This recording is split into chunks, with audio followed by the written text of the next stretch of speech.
ఫ్యూచర్లో గాలి కొనుక్కోవాల్సిన పరిస్థితి వస్తుంది అని మీ అమ్మమ్మ తాతయ్య అల్లుంటే విన్నారా? ఆ ఫ్యూచర్ వచ్చేసింది. ఎయిర్ పొల్యూషన్ లెవెల్స్ విపరీతంగా పెరిగిపోతున్నాయి. ఢిల్లీలో ఎయిర్ పొల్యూషన్ లెవెల్ 457 టచ్ అవడంతో Jawaharlal Nehru university online classes run చేస్తుంది. స్కూల్ స్టూడెంట్స్ కూడా ఆన్లైన్ క్లాసెస్ అటెండ్ అవుతున్నారు. ఇక్కడ కూడా పొలిటీషియన్స్ బ్లేమ్ గేమ్ మొదలు పెట్టేశారు.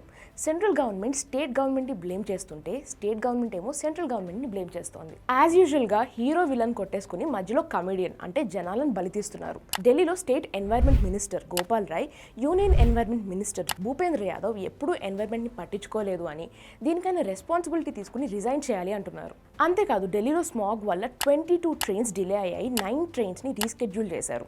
ఇంకో పక్క పంజాబ్లో రికార్డ్ హైలో స్టబుల్ బర్నింగ్ కేసెస్ రిపోర్ట్ అయ్యాయి. నిన్నటికి 1251 కేసెస్ రిపోర్ట్ అయ్యాయి. నౌ స్టబుల్ బర్నింగ్ అంటే ఏంటి? ప్యాడీ ఇంకా వీట్ పండించేటప్పుడు ఆ మిగిలిపోయిన గడ్డిని క్లియర్ చేయడానికి ఈజీగా ఉంటుంది అని దానికి మంట వెలిగిస్తారు. దీనివల్ల భూమి ఈజీగా క్లియర్ అయ్యి నెక్స్ట్ పంటకి కన్వీనియంట్గా ఉంటుంది. కానీ దీనివల్ల ఎయిర్ పొల్యూషన్ లెవెల్స్ విపరీతంగా పెరిగిపోతాయి. నార్త్లో ఎయిర్ పొల్యూషన్కి కారణమైన బ్లాక్ కార్బన్, ఫాజిల్ ఫ్యూయల్ బర్నింగ్తో పాటు ఈ స్టబుల్ బర్నింగ్ కూడా ఒక రీజనే. ఢిల్లీలోనే కాదు, హైదరాబాద్లో కూడా ఎయిర్ పొల్యూషన్ విపరీతంగా ఉంది.